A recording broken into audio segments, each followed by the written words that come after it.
I actually can't believe I have to say this. No, Tennessee Vol fans, Sam Leavitt is not leaving the Sun Devils to join your program.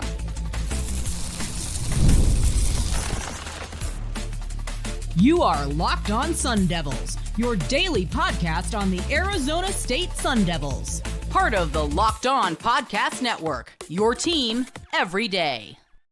Welcome back to the Locked On Sun Devils podcast, part of the Locked On Podcast Network, your team every day. I'm your guide, Richie Bradshaw, here to give you expert coverage on all things Arizona State Sun Devils, from the gridiron to the hardwood and everything you need to know.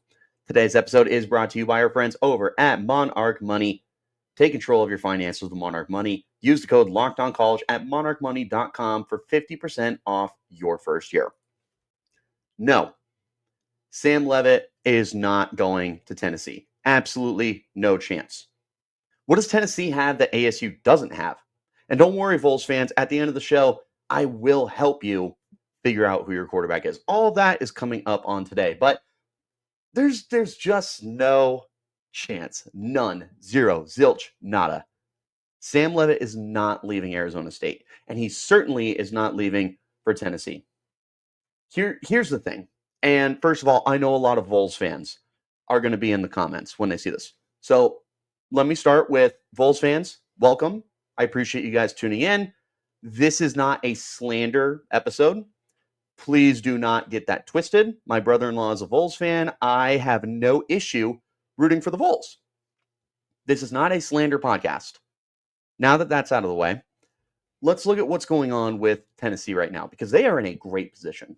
I don't know if you realize this as ASU fans, because we're focused on us. We're focused on the Big 12 and what's in front of us. But Tennessee's got a lot of good things that are going on for them right now. First of all, Josh Heupel, that he's one of the best coaches in college football, and I truly don't think he gets nearly enough respect and credit, especially in the SEC, where it's stacked with great head coaches. Like, sure, Nick Saban's gone, but Kalen DeBoer's still really good. Brian Kelly is a great recruiter. Kirby Smart, probably the best coach in college football. Steve Sarkisian is no slouch himself. Like, there's a lot of great coaches in the SEC, but Josh Heupel is in that top tier of them. And I don't know. I'm not in the SEC, so maybe Heupel does get a lot of credit, but I certainly don't feel like he does, especially because right now Tennessee is in a position where they control their own destiny. They're doing a great job recruiting. In fact, for next year's class, they've got one of the top quarterbacks in the nation who's already committed, 5-star. I don't remember his first name. I want to say his last name's like Faison or something like that. So they've got their answer for the future, and they have an answer right now. That's all going to come at the end of the show. They're doing an awesome job. They've got a great recruiting class that's coming in, and then you have this situation happen with Nico Iamaleava, where he decides he is going to enter the transfer portal, and so much tea with that. Apparently, Dan Lanning, head coach at Oregon, gets wind of what's going on, that the LA schools, USC and UCLA, are in contact with Nico Iamaleava. He lets Tennessee know. Tennessee says, hey, man, what the heck is going on? And then they kind of sit down for negotiations for NIL. And then Nico decides to enter the transfer portal. Josh Heupel comes out and says, no player is bigger than the program. Love it. Absolutely love it. In a day where NIL is controlling so much of what's going on with college football programs, including Tennessee, because Tennessee has NIL and they're spending NIL. But for your head coach to come in and say, yeah, no, we're not going to shell out X amount of dollars just because one person wants to get paid and stay here. No one's bigger than the program. So much respect for that. So much respect for that. From someone who supports NIL. Not this NIL, but that was something really awesome to say. And for what it's worth, I also kind of wonder to myself, just myself, if Nico wasn't dog water, would they have shelled out the NIL? Like, if he did live up to being the number 2 quarterback in that loaded 2023 recruiting class, would they still have given him the silent treatment, the cold shoulder, or would they have given him the NIL that he was looking for? So I don't know, but this is the time for the Vols to strike. They're coming off a 10-3 season where they went to their first ever college football playoff appearance. Didn't end well, but last I checked, you made the playoff, and that's something that has never been said before in Knoxville. So that's something to be very proud of. They also had an 11-win season in 2022. They have been beating Bama. I think Heupel is 2-2 against Bama in his 4 years there. The SEC is wide open. That's something that's really fascinating to me right now. The SEC is still a great conference. It's wide open. Georgia still probably the favorite, but we got to figure out what's going on at quarterback. We got to figure out if their offense is going to be better than what it was last year, and the defense will have some reloading and retooling to do, but they do that every year. Texas, first year, great success. Can you do it in consecutive years, especially with everything that you were losing to that team on both sides of the ball? Alabama, they're still Alabama, but they just had their first season less than double-digit wins since the 2000s, not the 2010s, the 2000s. So they're figuring it out with Kalen DeBoer. LSU, similar problem to Tennessee, where it's all this talent in the world, but you just can't consistently put everything together to become that team. And then Ole Miss, they're primed for a step back, man. They're losing so much, including Jackson Dart. All of this is just a perfect landscape for a team like Tennessee that's right there to be able to hop in and take control of that conference. It's right there, which is one of the reasons why you need to have your quarterback. You have to have that figured out. And losing Nico Iamaleava, however you may feel about it, that was a huge departure. And don't get me wrong, I'm not the biggest Nico guy in the world. I think we know what he is at this point, and what we know he is a mediocre quarterback who can help an offense. I think he can manage it. Look at his numbers. They're okay. Look at what he did in SEC play. You guys can do that on your own. It's mind-boggling. So I think Tennessee in the long run will be better off with him gone, but there's no denying that right now in the interim that's going to put a little bit of a damper on their hopes to take over the SEC right now, which is one of the reasons why, hey, what can we do in the transfer portal, blah, blah, blah. Oh, well, Sam Leavitt, he's really interesting at Arizona State. Look at what he just did in his first year. He had program records that he set as a freshman. He took ASU, who was consecutive three-win seasons. They were in the pooper, but with a different word. And he brings them to their first college football playoff appearance, just like Tennessee. Except Tennessee has been like right there for a handful of years. ASU came out of nowhere. So you look at Sam Leavitt and you're like, yeah, that's the guy. He enters the transfer portal for some reason. Every team calls him. Bama calls him. Georgia calls him. Michigan calls him. Ohio State calls him. Every single team in the country. Notre Dame calls him. Oregon calls him. Florida calls him. Everyone. Texas calls him. They will inquire about Sam Leavitt because of what he just proved at a program that had no business being as good as what it was last year. So, yeah, I don't blame Tennessee fans for daydreaming about Sam Leavitt, but that's where it ends. As a famous Stephen A. Smith once said, stay off the weed, because there's dreaming and then there's whatever this is. First of all, he's not even in the portal, and there's been literally no signs that he will enter. And I got news for you, there's not going to be any signs. You want to know why? Because Sam Leavitt has a lot going on here. First of all, he is like the fan favorite right now. With Cam Scatterbu onto the pros, Sam Leavitt is the face of Arizona State Sun Devils football. He might be the face of Arizona State Sun Devil athletics right now, across the board. Men's sports, women's sports, baseball, hockey, basketball, football, gymnastics, swim, golf, volleyball, all of it. Sam Leavitt might be the face of the athletics for Arizona State University. He's also beloved by fans. He has his own sandwich at the Cold Beer and Cheeseburgers, locations scattered throughout the valley. It's supposed to be really good. I still haven't made my way over yet.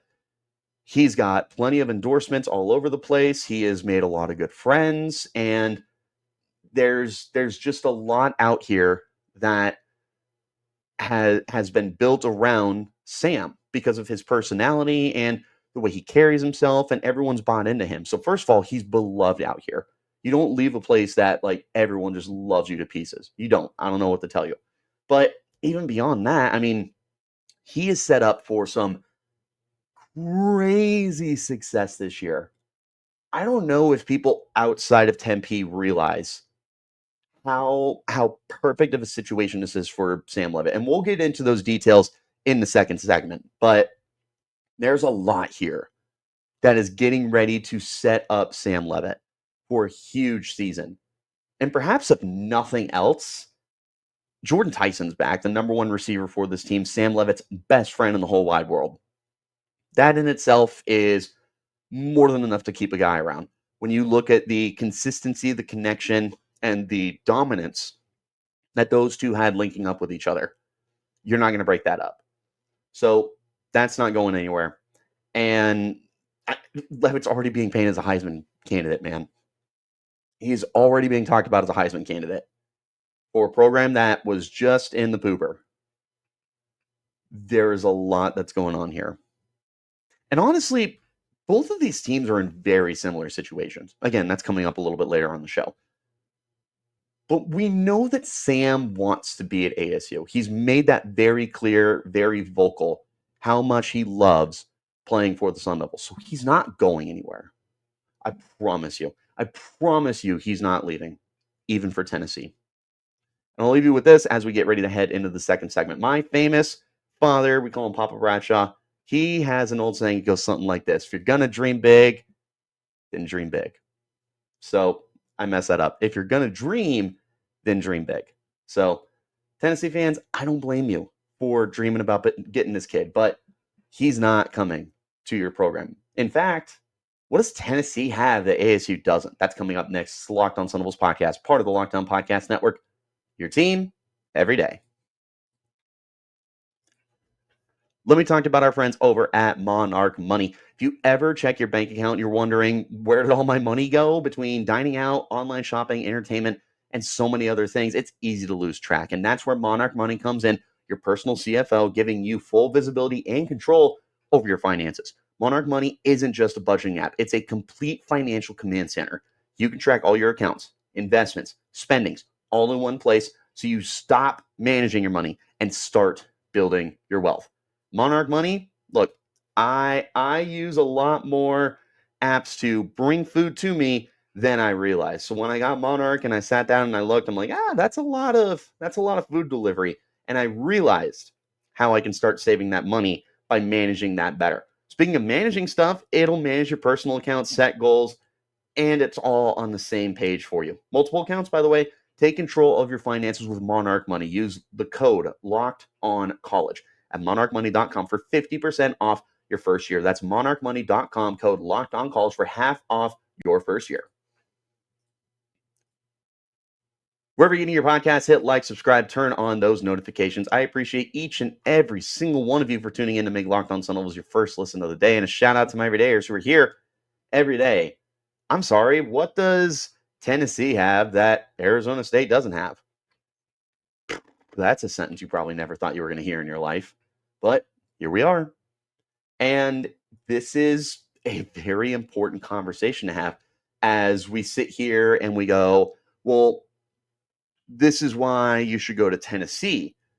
It's an SEC school. The recruiting's great. The NIL, this, that, and the other. Like, there's a lot of stuff that SEC schools provide, and there's a lot of stuff that Tennessee provides, because Tennessee is one of the programs of the SEC. I just told you that Tennessee has a phenomenal opportunity here to take control of that conference. They do. But is it really that big of a difference between what ASU has? I mean, we'll go ahead and play the same game. ASU is in perfect control of the Big 12. In fact, they just won the Big 12. Tennessee was tied for second in the SEC. ASU flat out won their conference. First year in the conference. Second year with this head coach. They're in a great spot right now. But let's take a look at what ASU is providing Sam Leavitt, because this is what I had mentioned earlier, is that Sam Leavitt is being set up for some insane success right now. He is returning with Jordan Tyson. We already talked about that a little bit. So that's a big deal, because having that connection, the Leavitt to Tyson connection, is going to be one of the best in college football, let alone in the Big 12 conference. That's phenomenal. You've got a really deep group of running backs as well. Yes, Cam Scadaboo is gone, but Kanye Udo is here, and Kyson Brown is here, And Raleek Brown is healthy and looks really, really good. This is a deep backfield. And a lot of these guys can catch football too. So there's that versatility for you. Wide receiver room, interesting. I don't know if that's a great selling point, but that's where Jordan Tyson comes in. Tight end room. Whew. Tight ends are going to be crazy this year, man. I've been telling you, being able to see them in person has been pretty crazy. Shimon Mateer's back. That's awesome. But, I mean, Kamari Anderson looks great. AJ Ia looks phenomenal. Jaden Fortier looks healthy. There's a lot of great things going on in this tight end room, and I expect them to be breakouts this year. You also have 4 of your 5 starting offensive linemen returning. A lot of people probably have a bad perception of the offensive line because of what happened against Texas on the national level.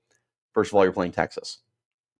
That was always going to be a slugfest, and they were always going to be the underdogs for that offensive line versus that defensive line. And they lost. But you know what? That's still a really good unit.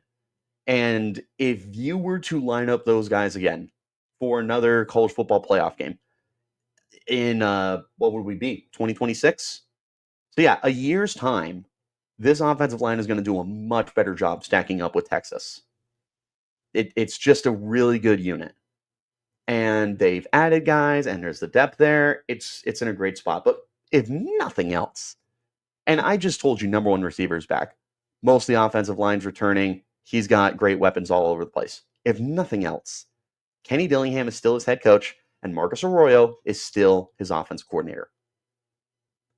With those 2 in place, plus everything else that ASU is providing when talking about the consistency, that's a lot of reason for a guy to return to a program. That'd be more than enough reason for me to want to return to a program. Look at everything that I have here. And for some of the weaknesses that ASU had, they hit it up in the transfer portal. I already mentioned Kanye Udo. I mentioned Kamari Anderson, 2 guys that were added through the portal. The wide receiver room that needed rebuilding, they rebuilt it. Noble Johnson, Jalen Moss, Jaron Hamilton. Hamilton, apparently a name to keep an eye out on as spring ball starts to wrap up. AJ E is coming in. You got guys returning from injury, Raleek Brown and Jaden Fortier. Malik McClain is in line for a bigger role. Like, there's a lot of stuff, man. There's so much that is going to set up Sam Leavitt for substantial success in 2025. And more than likely, if he balls out again, there's a very good chance he goes pro. And there's an even better chance, maybe not even better, but there's a very good chance he'd be a first-round pick. He's very athletic. He's very talented. The upside is there. You need to be talking about 2 years of dominating with a program that just has not been relevant in a long time. There's a lot there for him. And your best way to continue that success is to stay with the consistency. And the consistency is all there from teammates to coaches. Let's take a look at what Tennessee has. You've got an elite coach in Josh Heupel. And I mean, that man, I already said earlier, he is one of the most underappreciated head coaches in college football. And maybe he gets more love in the SEC. I will not say or pretend to know how the SEC views him. But I can tell you, as someone that lives out in Arizona, the other side of the country from the SEC, I don't hear Josh Heupel's name nearly as much as I believe I should. You know whose names I hear a lot? Ryan Day, Dan Lanning, Kirby Smart, Dabo Sweeney.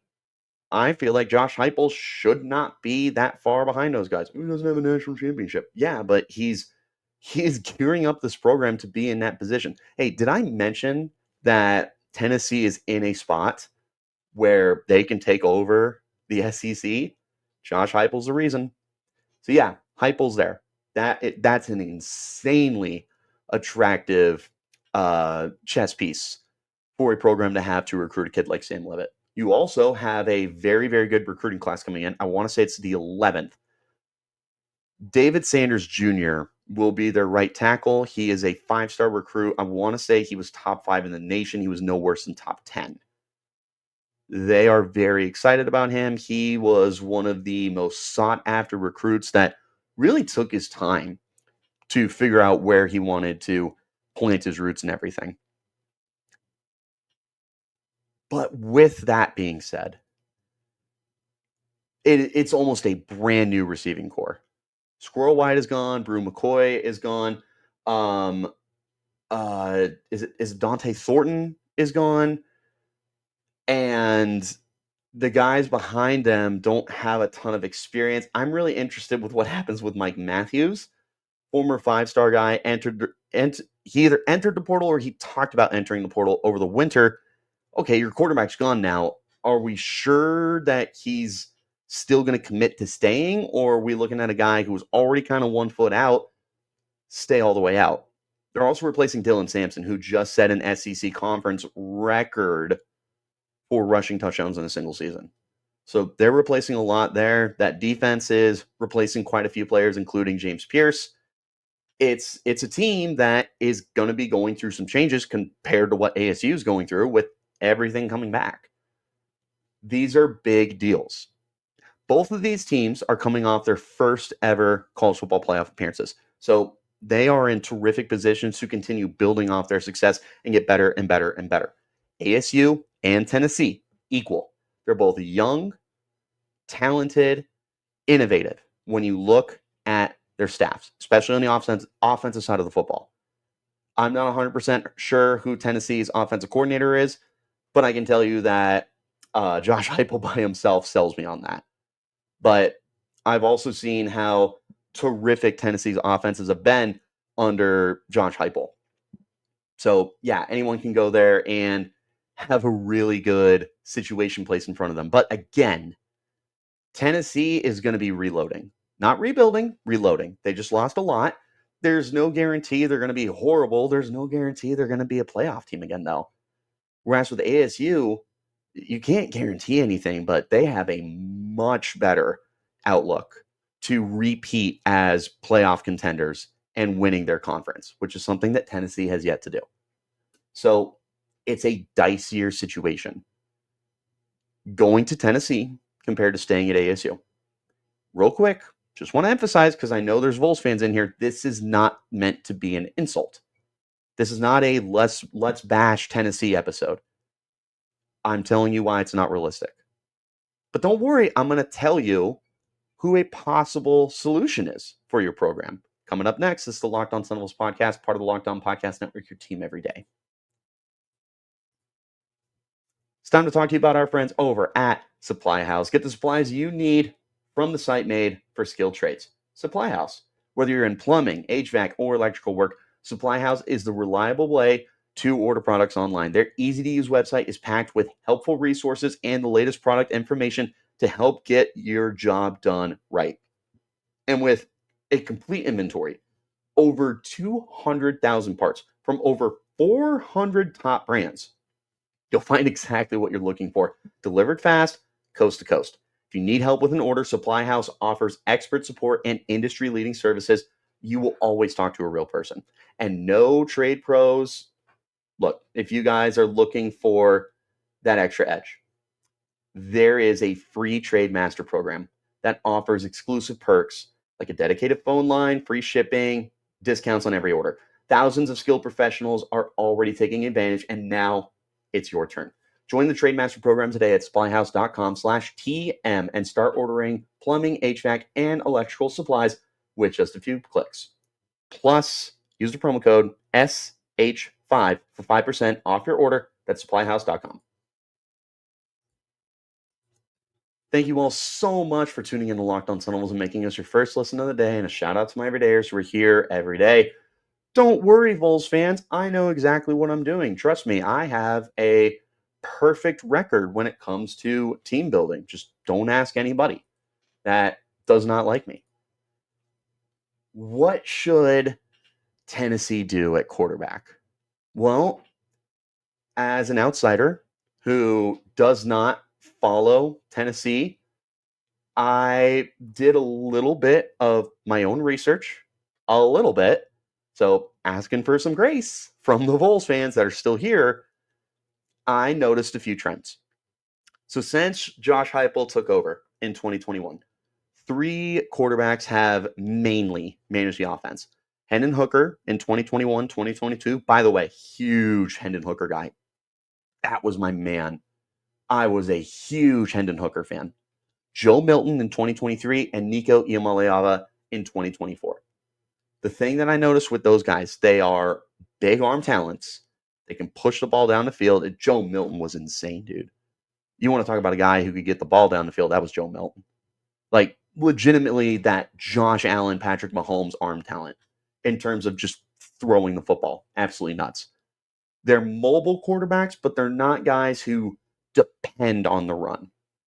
Hendon Hooker would be the closest that you would say was like a dual threat running quarterback, and he was still someone that was dissecting you as a passer. He was a very good runner. Nico was a better runner than I realized, and Joe Milton was also someone I didn't expect the box score to be looking the way it was. But again, these are guys that Heupel wants to pass. They just have that ability, and they're big dudes. Hendon Hooker, 6'3", 220. Joe Milton, 6'4", 240. Nico Iamaleava, 6'6", 220. There is a type that Josh Heupel likes. Big dudes, big body, big arms, and can move. Let's take a look at the perfect replacement. Someone Sun Devil fans are very familiar with. Jaden Rashada. Hear me out. He fits the vast majority of that criteria that you're looking for. First of all, he can sling it around the yard. He's got a big arm. Like, he can push that ball down the field. He is also a more than quality runner. He's someone that has prided himself on being a passer before being a runner, but that potential is there for him. He's tall at 6'4". He needs to continue bulking. So 24/7 currently has him listed at 190. That is 30 pounds lighter than what Nico and Hendon were when they were playing. So yeah, that's a huge gap. But in fairness, he was 175 coming out of high school, and he dealt with injuries for the vast majority of his first year at Arizona State. So you're seeing him being able to bulk up. Now, he would need a whole other level of getting a nutritionist in there to be able to take care of him. But this is the SEC we're talking about. This is Tennessee we're talking about. They have the coaching staff and the support staff, the medical staff, the training staff that's going to be able to get him to that point. But he has things that you can't teach, things that Josh Heupel values. Speaking of Josh Heupel, this is so incredibly important, because the one thing that people think of when they hear Jaden Rashada is three little letters: NIL.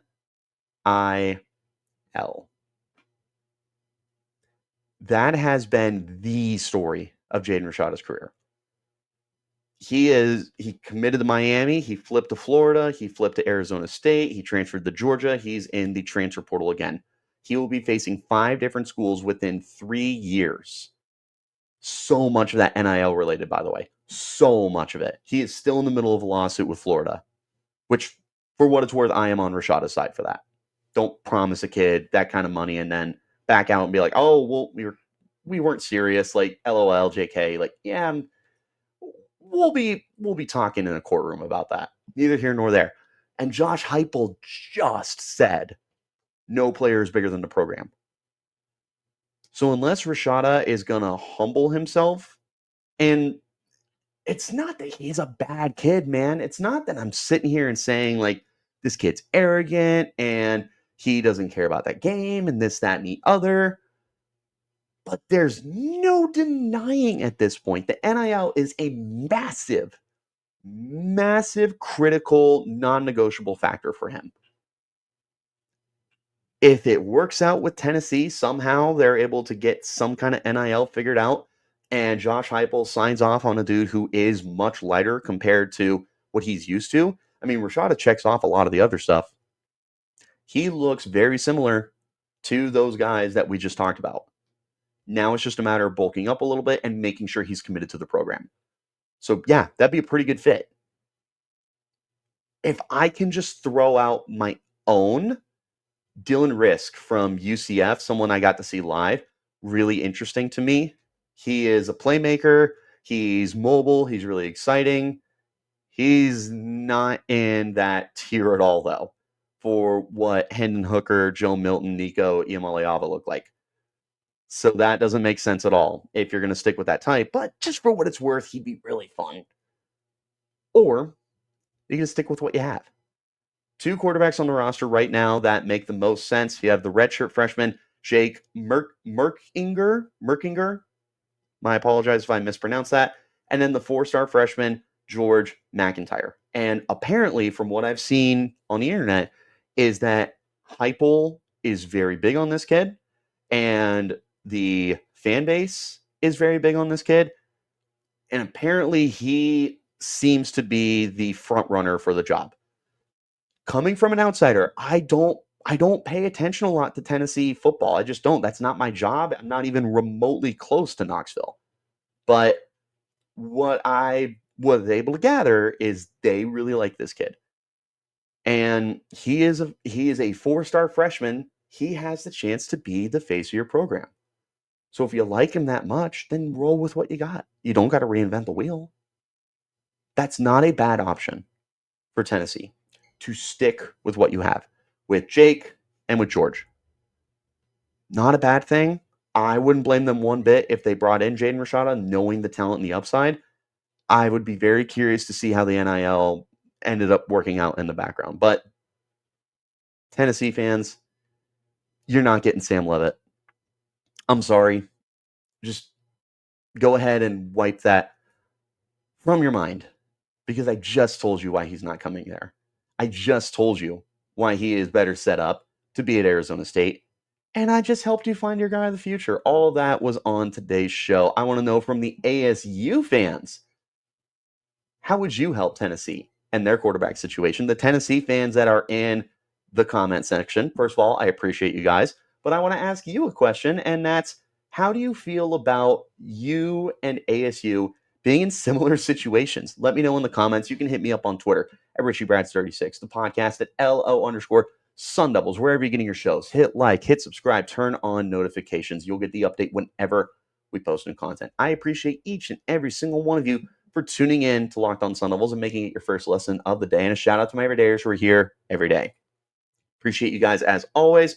Tons of recruiting news coming up for you guys. I still have some player interviews set up on deck, and the NFL draft is right around the corner.